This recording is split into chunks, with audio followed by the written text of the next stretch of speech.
एक दफ़ा का जिक्र है कि एक काफ़िला जा रहा था कहीं, तो उस काफ़िले में एक छोटा सा बच्चा था। तो वो मतलब कि वो चलते जा रहे थे, तो चलते वहाँ पे एक डकैत आए, 3 डकैत आए और उन्होंने पूरे मतलब काफ़िले को लूट लिया। अब वो मतलब जो उन तीनों डकैतों में से किसी एक ने कहा कि यार इस बच्चे के पास क्या होगा इस बच्चे के पास, इसको छोड़ दो, है ना। और वो बच्चा था ना, उसने कहा नहीं मेरे पास हैं, अशरफियाँ भी हैं मेरे पास, पैसे भी हैं, बहुत सारी चीज़ें मेरे पास। अब वो मतलब डकैतों ने कहा चल झूठा भाग यहाँ से। अब वो बच्चा था, उसने दोबारा कहा कि मैं सही कह रहा हूँ, मेरे पास हैं पैसे और अशरफियाँ, मैं झूठ नहीं बोल रहा। अब उधर से डकैत, अब वो उन तीनों ने कहा चलो, उन तीनों में से किसी एक ने कहा एक बार यार इसको ज़रा चेक कर लो, वैसे भी इसने झूठ बोल रहा है इसलिए। अब वो उन्होंने चेक किया तो मतलब उसके हाथ पाँव चप्पल वप्पल हर चीज़ चेक कर ली, पर उनमें से 1 रुपये भी नहीं निकले। अब वो मतलब जो बच्चा था, वो डकैतों ने कहा अब तो तुम्हें हमारे सरदार के पास जाना पड़ेगा, अब सरदार ही तुम्हें सजा देंगे। अब वो बच्चे ने कहा चलो ठीक है, ले चलो मुझे अपने सरदार के पास।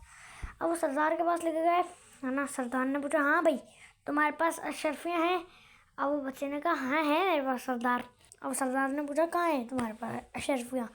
तो उसने कहा ये देखो, ये जो टांके लगे हुए हैं ना, अभी उसने मतलब कि कैंची मांगी एक, वो उन टांकों को फाड़ा। अब बस उसको नीचे झुकाने की देर से उस मतलब कमीज़ को कुछ अशरफियाँ और कुछ पैसे निकल गए उसके अंदर से। अब वो मतलब जो सरदार था ना, उसने कहा कि बच्चे बात सुनो, अगर तुम झूठ बोल देते तब तो तुम निकल जाते आराम से, तब तो तुम्हें कोई कुछ भी नहीं कहता, क्योंकि ना ही किसी को पता है कि तुम्हारे पास किधर अशरफियाँ पड़े हैं, किधर पैसे पड़े हैं ना, किसी को भी नहीं पता ये बात तो, है ना। तुम आराम से बस कहते कि मेरे पास नहीं है, निकल जाए। सरदार ने पूछा तुमने झूठ क्यों नहीं कहा? और वो बच्चा था, उसने कहा कि मैंने झूठ इस वजह से नहीं कहा, जो मेरी माँ है ना, उसने मुझे इस काफ़िले पे जाने से पहले ये कहा था कि तुम्हें सच बोलना है, चाहे कुछ भी हो जाए, लेकिन तुम्हें सच बोलना है, झूठ नहीं बोलना कभी भी। तो इसी वजह से मैंने आपको सच बोला, मैंने झूठ नहीं बोला। और वो सरदार, उसने अपने दिल में सोचा कि यार देखो, मैं इतना बड़ा, ये जवान और ये छोटा बच्चा, अब मैं इतना छोटा बच्चा हो के अपनी माँ की नसीहत के ऊपर अमल कर रहा है, तो मुझे देखो ज़रा मैं कितना बड़ा हो चुका हूँ। तो अब वो जो था ना डकैत, उसने उस दिन से ये सोच लिया कि भाई मैंने आज से तौबा कर लेनी है। अब उसने अल्लाह ताला से तौबा करी, नमाज़ पढ़ी, और वो कुछ दिन गुजर गए और वो एक अच्छा मुसलमान बन गया, एक अच्छा आदमी, शरीफ आदमी बन गया।